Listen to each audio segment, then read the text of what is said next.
Book of Boba Fett. Does it keep getting worse?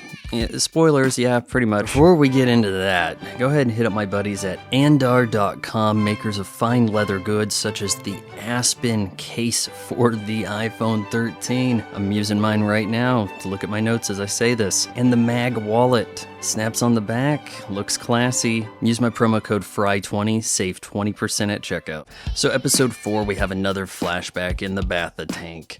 Oh yeah, we're rescuing Fennec Shand. We needed to see that, didn't we? Oh yeah, take her over to a Ripper dock with this out-of-place Matrix music, so fitting of Star Wars.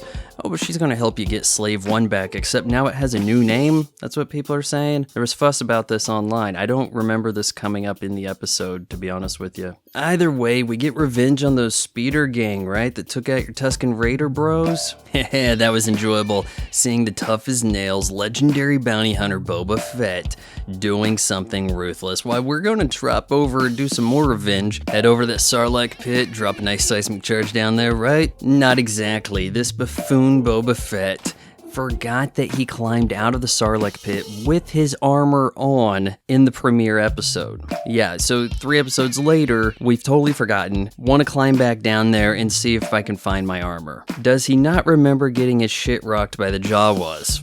Oh, you think that the scavengers who've roamed the desert in a giant tank are going to throw this precious armor down a pit? And he wakes up, we catch up with present day, where finally he's done healing. No more Bacta tank flashbacks. Thank you. Boba needs to recruit some local muscle to fight the Pike Syndicate. Yes, one such local is this Chrysanthemum. You know, the Wookiee previously went to go assassinate, yeah, let him go. Well, he's in this casino, unprovoked. And by the way, I watched this scene a few times. There's no reason for him to beat up these gamblers. Yeah, then he gets talked down by Flashdance, only to then disarm the guy anyway. I guess at least we learned of his exploits in the past, right? We need some other character talking about how badass other characters are. Oh, and the things he wears, those are called knuckle dusters, and they're more feared than blasters, so I'm told. In episode 5, we catch up with a character we still like, the Mandalorian. Mando is out doing his thing, bringing in a goon Cold on a goddamn Halo ring. Not a fan of the Darksaber. It's like saying, oh hey, there were bigger predators than what Arnold fought in the jungle in 87, retroactively saying he didn't beat the one, right? So is the Darksaber supposed to be better than a lightsaber because there's only one of them? I don't know. Either way, it seems like Beskar blocks it effectively enough. Weird that he has to turn his spear to make into some generic armor. Oh, but it can pierce Beskar, so shouldn't a guy like Mando need multiple options here if he can't get to his Darksaber? There are only 3 Mandalorians in this clan, yet one wants to duel over possession of the Darksaber. Teacher breaks it up and suddenly scolds Mando for having removed his helmet. Insert Fauci joke of choice here. I can't because that would be spreading misinformation. Can Mando not mention to Teacher that he's met other Mandalorians who enjoy going to class without their helmets on? And it's only in their weird clan that they decide you have to have the helmet on at all times? And so, needlessly kicked out of a dying Mandalorian clan that could have used his help, Mando sets out to give a special gift to his pal Grogu. But first, he must visit Tatooine.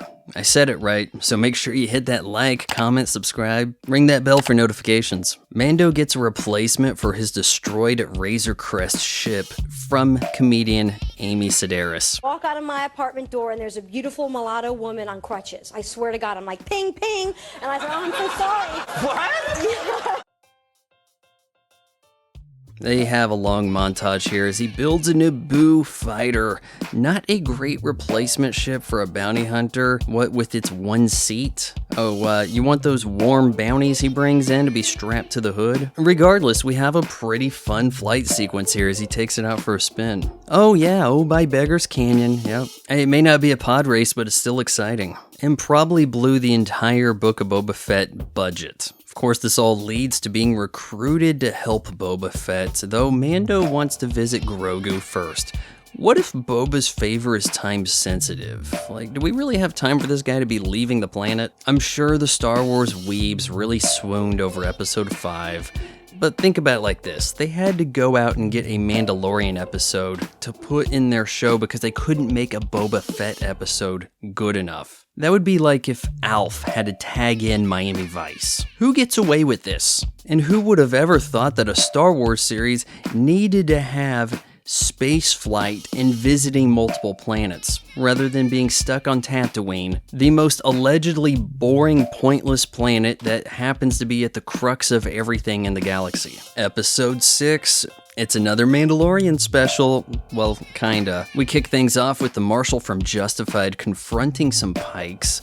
Yeah, the fish guys with the Syndicate, who are evidently running spice off Tatooine. It's like, cause this is suddenly Dune, and we pretend Boba Fett was standing in their way, even though all evidence indicates that they could totally continue running spice and he'd never notice, but they pick a fight with him so that we have a story? Those guys. Mando visits Grogu, except he doesn't. Instead gets talked into just handing over this foundling armor he had made. Just gives it over to Ahsoka. De-aged Luke makes another appearance, training Grogu in all of the lessons of the Force we, the audience, have already seen. The deep fake effect is improved and done quite extensively. Not Quite Luke shows Grogu the chainmail armor Mando brought him, then teases him with Yoda's lightsaber and says he can only have one. Pick the armor and you must leave. Pick the lightsaber and you can stay and become a powerful Jedi.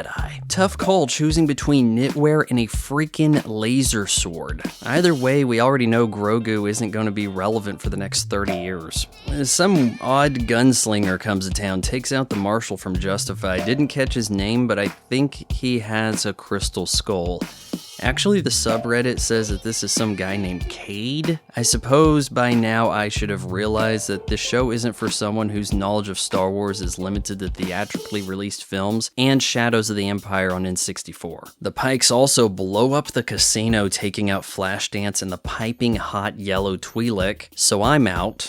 Conclusion. This trio of episodes sets the stage for what we can only assume to be a big two-part epic battle between Boba Fett and his allies and that Pike Syndicate. Are you excited? Well, you shouldn't be. We know shit all about the Pikes. The show needs factions to cut between. You know, viewers today love scenes of plotting. Put two people in a room, have them walk around and talk about setting up someone, backstabbing, and what they'll do when they seize power. I find it boring, but the dullard masses eat that shit up. I mean, look at Game of Thrones, Yellowstone, The Witcher. You just watched a video from my son. He's about 40 and lives in my basement, ladies. So subscriber and notify the bell for ringing. Okay, I said what you wanted me to say. Now do the goddamn dishes.